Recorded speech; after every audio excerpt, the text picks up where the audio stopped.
Hey everyone, today we're breaking down Super Me, the 2019 Chinese fantasy thriller that blended heists, dreams, and existential chaos. But here's the twist. Let's dive in. The man who fulfilled all his desires. The scene starts with Sang Yu, who is in a train.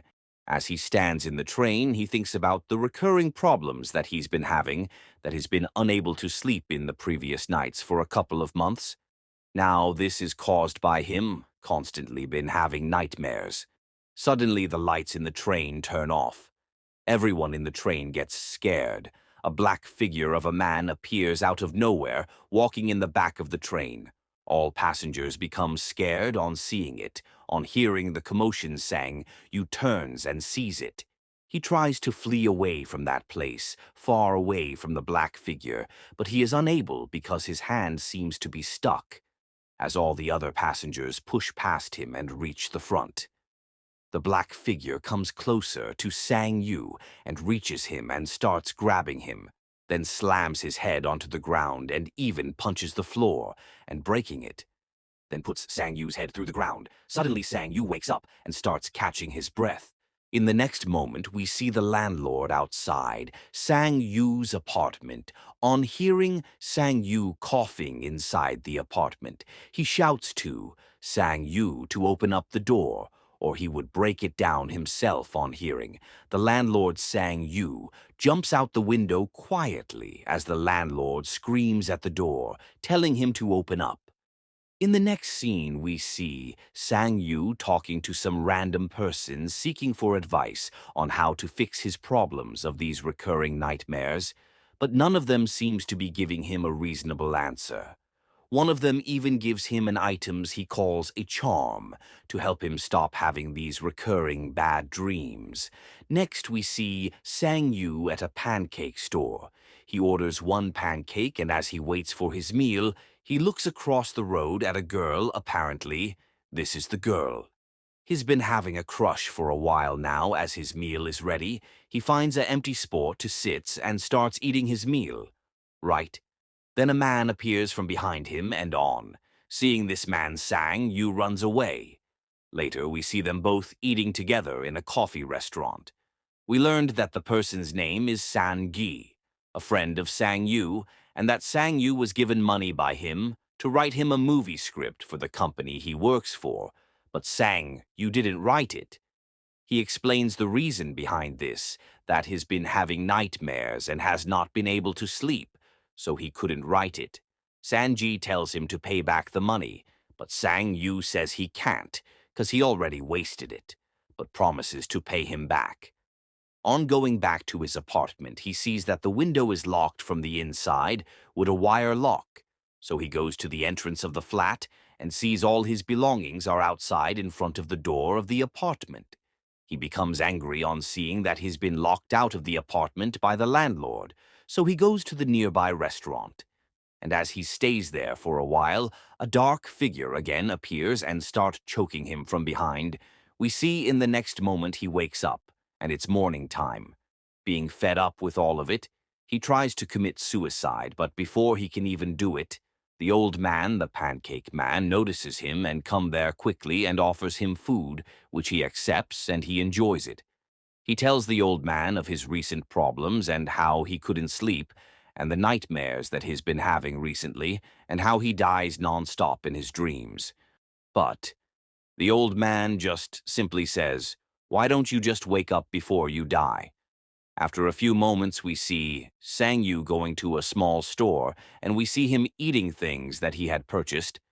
Then suddenly he hears a voice, a woman's voice, and looks up and sees it is his crush. She asks him if he's okay, and well, but he ignores her questions. Then she lays her hand on his left shoulder as she touches him. The hand transformed into the hand of the dark figure. Sang Yu becomes scared on seeing his beloved turn into an ugly man. The store employee becomes scared on seeing Sang Yu shaking outside, so she calls for emergency. Suddenly, we see Sang Yu being stabbed by the sword of the black figure. Then he suddenly remembered the old man's wise words. That's "it's all I'll dream." Then out of nowhere, Sang Yu says to himself, "It's only a dream."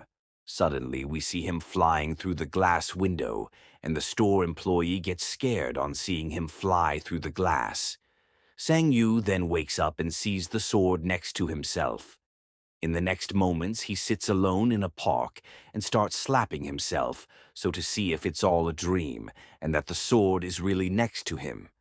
The next day, he wakes up in the same park and decides to sell the sword, so he goes to a sword trade site, but they try to scam him for the sword, so he left and takes it to a pawn shop where they offer him 20,000 yen, which he agrees to. The first thing Sang Yu did with his newfound riches was to go to a nice fancy restaurant to fill up his belly. It seems like he has been starving for a while.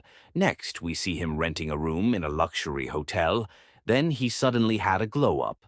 As Sang Yu prepares to sleep, he closes his eyes and opens them again from hearing a loud sound. He got up to see where the sound was coming from, so he closed the door. Then, out of no way, as he was investigating it, appeared a dark figure with an axe as it attacked. Sang Yu, he fell down. Then with the final blow, Sang Yu said, "It's only a dream." Then he woke up with the axe near him. After selling the axe, my boy started feeling confident. No more money problems, ha ha ha. My boy started living the good life surrounded by babies. After the late-night party, he went back to Wonderland where dreams become reality. He saw himself in a Greek-like museum with golden artifacts. As he planned what to take with him back, the black figure appeared, but this time carrying a gun to finish him off. As Sang Yu saw shots getting shot at himself, he ran trying to avoid them. It was unexpected, but he got hit and instantly woke up. He then took sleeping pills and went back for round 2. This time, Sang Yu started moving very quickly and took as much as he could.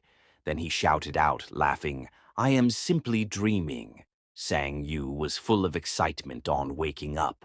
Next scene, we see Sang Yu selling those golden artifacts to a wealthy treasure collector who handed him a check on his hand of 1,000,000 yen. But first, the man asked him a question. Where did he, Sang Yu, get these rare items? But Sang Yu just looked at the man. Then after the man only said, "It's for safety reason, but as long as it does not come back to me, I don't care." Then Sang Yu got his check and left.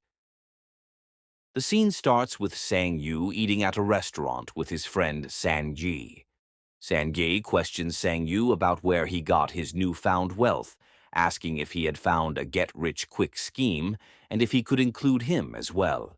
Sang Yu simply smiles and then gives him 40,000 yen as an apology for what he had done to him in the past. Next, we see Sang Yu in front of his crush. He orders a coffee and asks why she is selling her business. She tells him that the business is in debt by 1,000,000 yen over the past months. Sang Yu offers to buy 50% of it so that they would each own half and share the business while she continues to run it. Next, we see Sang Yu being carried because he is drunk after having a party with his friend Sanjay. Sanjay puts him in bed, and after seeing Sang Yu fall asleep, he hides and pretends to leave. He then starts looking for things in Sang Yu's house. Sang Yu suddenly wakes up, and upon waking, his hands are full of golden jewelry. Seeing the jewelry in his hands, Sanjay asks if he has superpowers. Sang Yu then explains everything to him. Next, we see Sang Yu on a date with his crush, talking about business. Later in the day, he prepares to sleep while his friend, Sanji, sits next to him to watch over him. In his dream, he is surrounded by money. It looks like a bank vault. He enjoys filling up the bags with cash, when suddenly a black figure appears and starts attacking him. For some reason, Sang Yu is able to fight the creature hand to hand. Suddenly he goes Super Saiyan. He realizes that he is him. My boy has broken out of the Matrix. Upon waking, Sanjay is shocked to see the cash. In the following days, we see Sang Yu with his crush as he walks her home and shows off his new car. Then we see a scene of him taking the car back with him from the dream world. A few days pass, and Sang Yu, the MC, is enjoying his life. He goes on dates with his beloved as their business thrives, and he continues bringing more things back from his dreams. He even writes a movie script and starts hiring people to make a film, all to impress his crush. With help from his best friend, Sanji, he even fabricates a fake backstory to make it seem like he has always been rich. Anyway, back to the interesting part. Inside his dream, surrounded by gold and treasures in all directions, Sang Yu notices a sleeping black figure. He takes a liking to its boxing belt and decides to take it for himself. Boasting to Sange, he says, "Even Mike Tyson doesn't have one of these." They start fantasizing about being on top of the world. The next day, while waiting at his girlfriend's home for her to get ready, Sang Yu is suddenly struck by an invisible sword. Alarmed, he checks the spot where he was hit and sees 2 scars on his body. Fear grips him. He rushes home only to find Sanji throwing a house party. Ignoring the chaos, he goes straight to his room, deep in thought. Noticing this, Sange approaches him and asks why he's sitting alone instead of enjoying the party.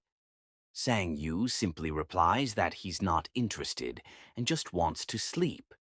Thinking it must be a relationship problem, Sanjay decides to shut down the party to help his friend.